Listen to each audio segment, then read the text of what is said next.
payment option and feel like it's the field of dreams. Build a day will come, and that's not the case. So just a quick thing, I'm going to get to you.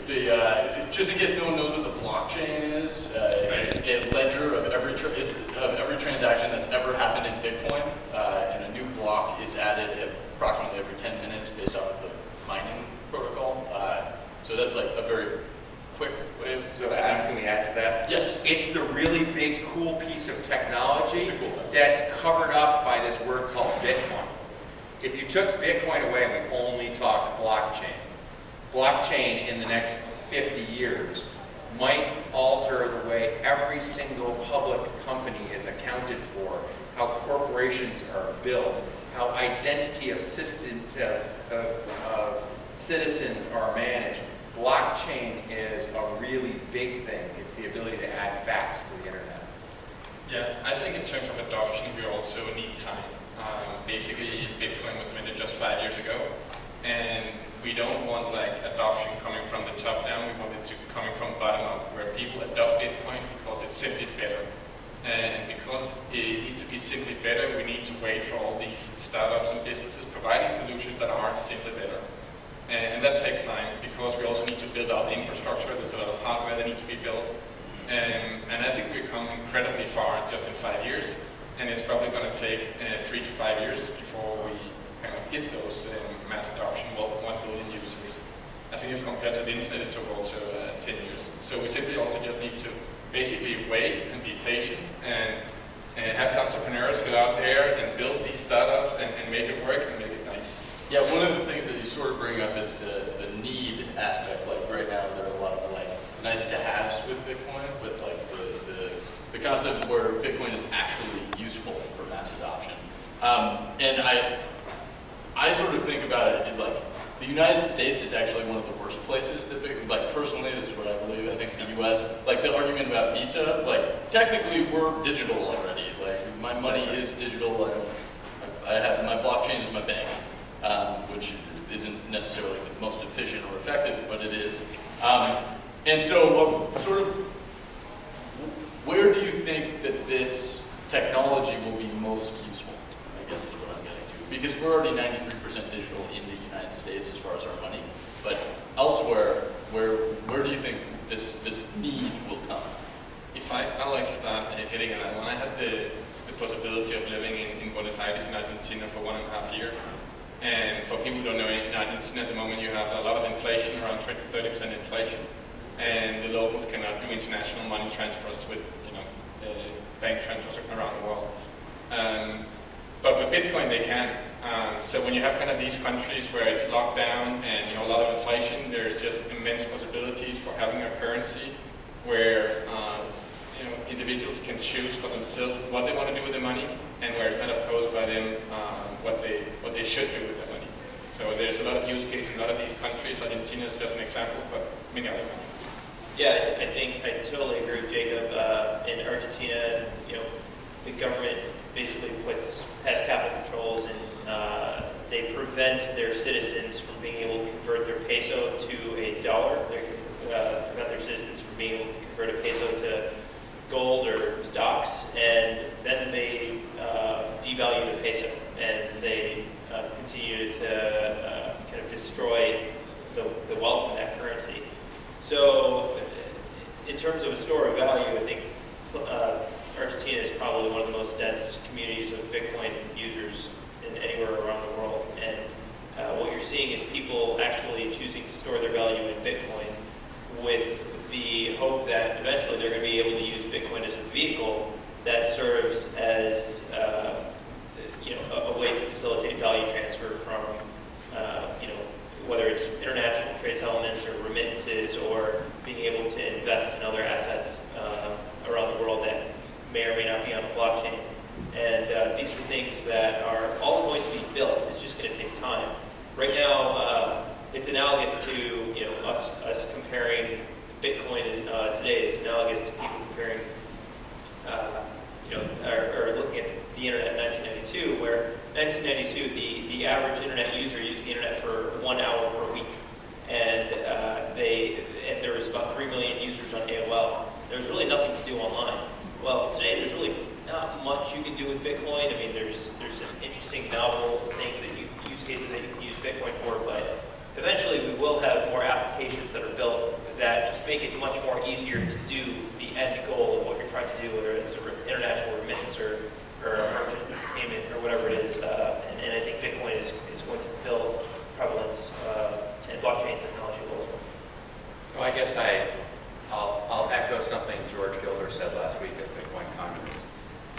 I think we are going to unlock the value of the information economy. That Bitcoin represents the accounting on a global basis that's not subject to the value of a specific nation-state currency to enable those who create information, ideas, services to interact with those who consume them in a frictionless manner without somebody sitting in the middle of the transaction. And we've been missing this.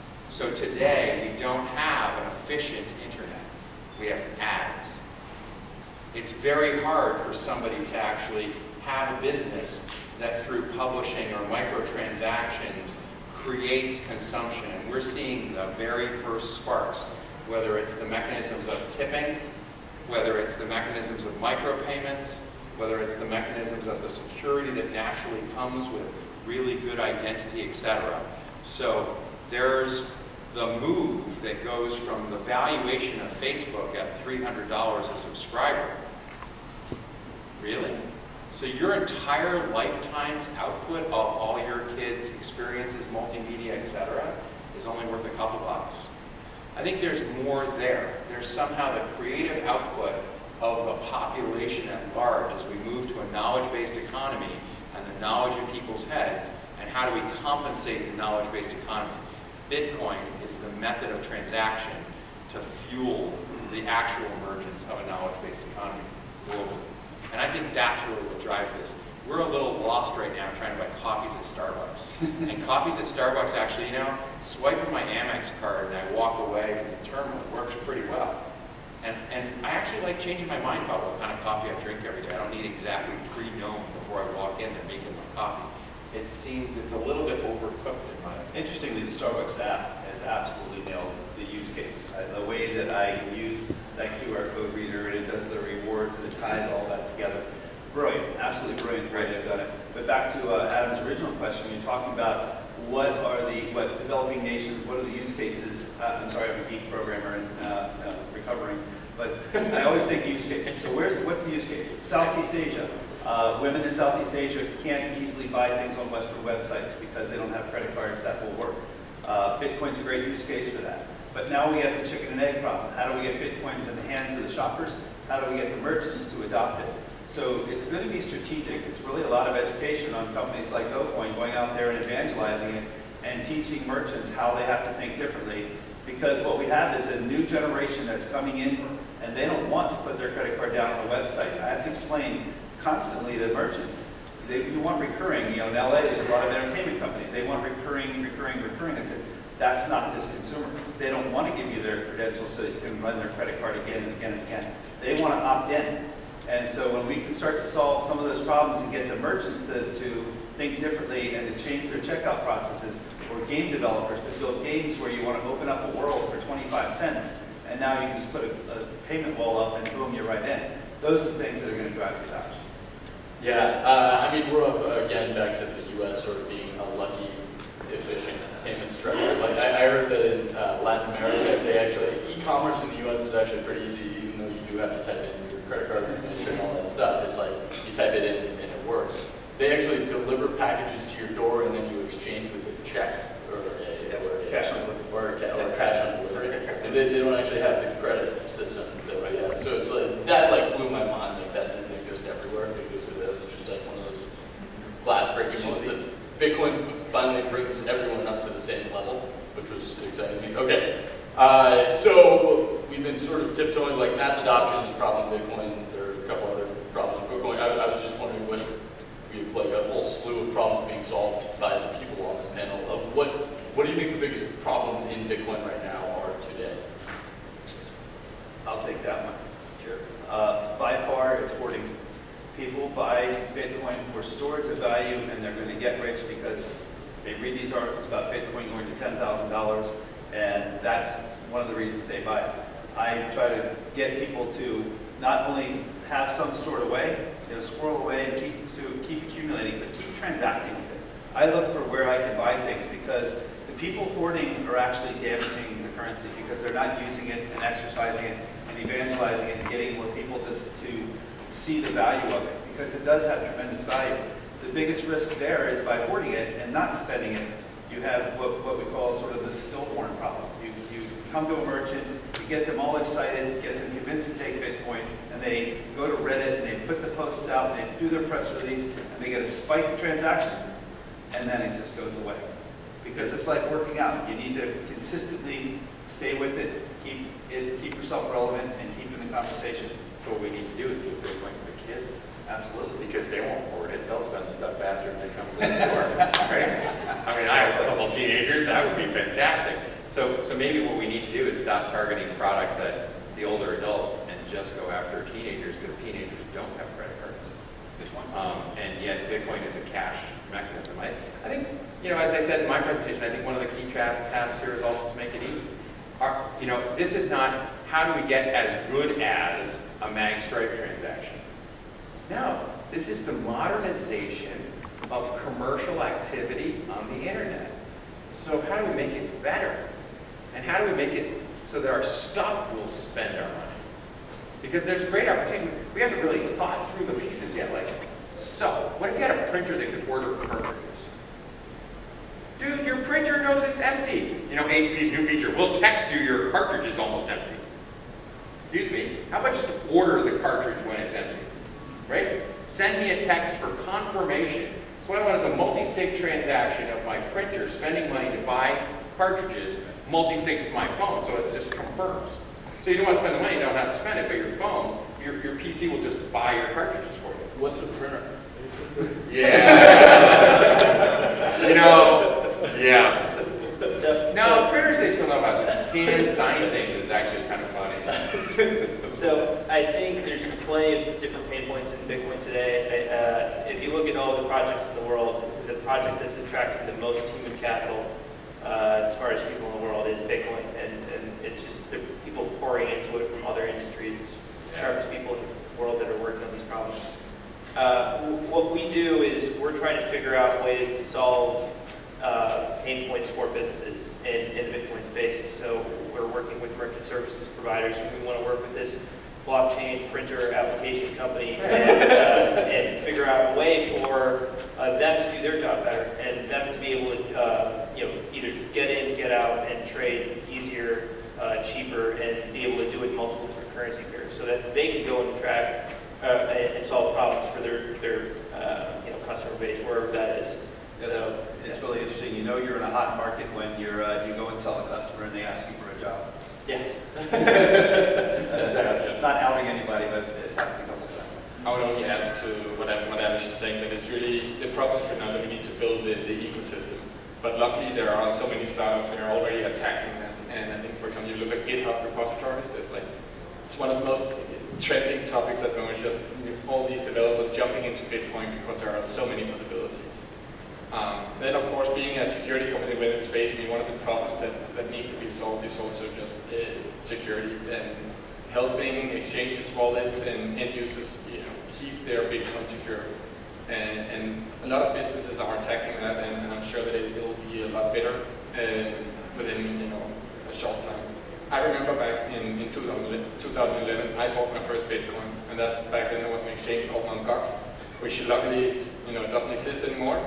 But 3 weeks after I bought my Bitcoin, it was hacked, and I couldn't access my coins for several months. But luckily, I got them back. Luckily, but these, unfortunately, these kind of that's of course a very bad introduction to Bitcoin. But I think we're sorting out all that now, and the industry is really maturing. And now what we see today is actually that the Bitcoin businesses are one step ahead of everybody else in terms of, for example, security, and provide two-factor authentication. Everything is encrypted, and just a lot better security than any of the banks provide out there.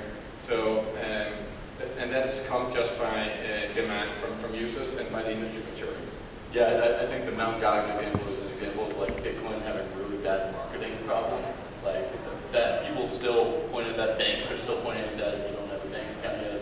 We have a really big problem at Boost where it's very difficult for Bitcoin companies to get bank accounts because they're just worried about things. Okay, so we have a couple more minutes. I wanted to at least ask one question from the audience if anyone had a question. Okay, there. So what about the tax reporting issues now with the U.S. government? The IRS hasn't issued any regulations on it, and my understanding is it's making it very difficult for the Bitcoin companies on how to report taxes. Yeah, that's going to be handled by the wallet tech companies. We'll be able to put your initial basis in there. You know, when the IRS gave their guidance, it was really interesting. We saw transactions on a steady climb. That was one of the very, very solid dips, right when the IRS announced that people stopped transacting. And it took a little bit of time to build back up. And I think it's because people didn't know what the tax consequences were going to be. But, you know, since day one, I've kept a spreadsheet because I know just being a member of the Bitcoin Foundation and speaking so much publicly about it, I'm probably pretty high on the audit list. And so I've been very good about keeping all my records, and every transaction where I bought Bitcoin above where I have purchased it, I have a good record of that, and it'll show up on my taxes. So you would also argue that the blockchain knows all that data. So if somebody builds a little application, you just push the button. As long as you've supplied your accounts, there is a perfect record of the history of every single transaction ever done on Bitcoin. So we should be able to push print tax record all, and it will show. It doesn't count for the cash transactions. Doesn't account for the cash transactions. Yeah, but you'll know the value of the coins on the time of the transaction. It's where the agreed, but you have a complete record of where the coin events took place. It's just on that whole one experience. Dogecoin, the Litecoin. Right. I think it's going to be easier to keep track of your taxes eventually. It's going to be the one-click turbo taxes. Right. Yeah, your wallet provider will just be like, hey, click this button, and you can pay all your taxes. Yeah, they reference all the software development going into this. That's absolutely going to be coming. That will be within a year or so. There'll be great solutions for that.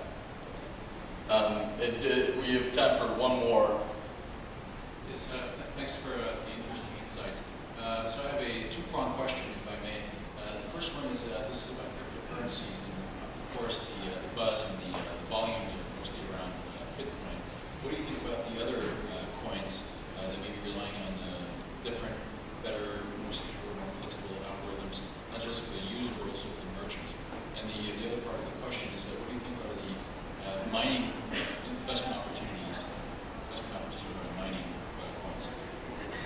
I have a lot of very strong opinions on both of these questions, but I would like to, because my opinion will be different than Steve's. Okay, so probably different than yours, but. And the mining one, I have some cool things. But I'll say my opinion first. I actually think that the other alternative currencies distract from a mass adoption of Bitcoin. It's sort of like Bitcoin's working, why focus on others when they are basically copies of Bitcoin with small, quick changes. But I disagree with that. exactly, I knew there was going to be this overlap. I think Bitcoin is great, but consumers always want choice, and basically Bitcoin is just an application running on top of the blockchain technology. So in the future you will see millions of coins out there, and what we're looking for is really someone building kind of a WordPress for Bitcoin, where everybody can just create their own coin in a matter of seconds.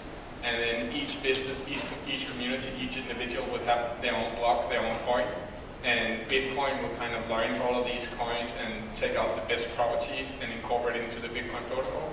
And I don't believe you only have one. Yeah, I think of it sort of as Bitcoin is the digital world currency, and that the others will come and go, and there will be some that survive because they have unique characteristics. Interestingly, we see very different characteristics of the Bitcoin user versus the Dogecoin user. Average checkout on a Bitcoin transaction, $300 to $400. Litecoin is actually north of $1,000 per transaction. So people, when they buy with Litecoin, they spend a lot of it. Doge is down in the 50, 60, 70 range. So think of it like some people like to drive a Volkswagen and some people like to drive a BMW. Great stats. That's really interesting. I think this is the best part about Bitcoin. Everybody's going to get to vote with how fast they type. There are hundreds of people who are coding different solutions, whether it's side chains or a master protocol or the entire Ethereum community on their own scheme, completely separate. And we should separate the description of coins from chains. I agree. Because there are places where there's a blockchain that powers Bitcoin, also powering lots of other things, and it's one trust infrastructure, which is different than people like Ethereum who started their own chain. And so it can have a life of its own, completely independent, and so the interactions of those things, how they work together, I think we are just at the very early stage. You've seen a Mozilla browser, and the question is, so Skype's going to be freaking awesome. You know, you're going to be able to video conferencing from one person to another on the other side of the world. You're out of your mind, dude. Yeah. So I'll finish up here. One thing you have to look at is out of all the cryptocurrencies, there's probably hundreds of them. Bitcoin has a 95 or 97% market capitalization. There's enormous network effects of Bitcoin. That's not to say that other cryptocurrencies won't be started and won't have value. There are certain things that Bitcoin wants to be, there are certain things that Bitcoin does not want to be, and then there are certain things that Bitcoin can't be. Bitcoin can't be Ethereum because it doesn't have a Turing complete scripting language. It does not want to be zero point because it doesn't want to be banned by the government. But it's going to always serve as a vehicle for value transfer from other cryptocurrencies that have more niche purposes to fiat currencies to other use cases and applications. And right now, there's such a huge network effect to Bitcoin that to Adam's point, I do believe that some of these other cryptocurrencies that are popping up are just like, okay, like Litecoin, for instance. There's really not much of a differentiator between Litecoin and Bitcoin to the point where it's going to shift the network effect from one cryptocurrency to another, or the demand from one to another. It's not that you have to be 100 times better. It's almost like you have to be 1,000 times better in order to magnitude better. Or different. Yeah. Can I give a one-word response to that? Yeah. BlackBerry. Well, The network effect, I was there in the early days of BlackBerry, and everyone, oh, it's such a huge lead. Nobody could ever unseat BlackBerry. They're in governments, they're here, they're there, they're here. Network effect is so much power behind BlackBerry, and then I don't know. Yeah, well, I totally my agree with argument to that would be TCP/IP. Yeah, Yeah. if I can defend my original point by saying that we have millions of coins, that I think Bitcoin will disappear basically, and then we'll see all of these messy coins running on top of Bitcoin, like the Mastercoin and counterpart protocols with millions of coins. We won't see Bitcoin in the next day. And on the mining thing, I don't actually think there's really a big opportunity in mining unless you have $20 million that you want to throw at a bunch of mining rigs. I would be in the picks and shovels business in that space. But yeah, I just wanted to point that out really quickly. Good point. Oh, by the way, we still take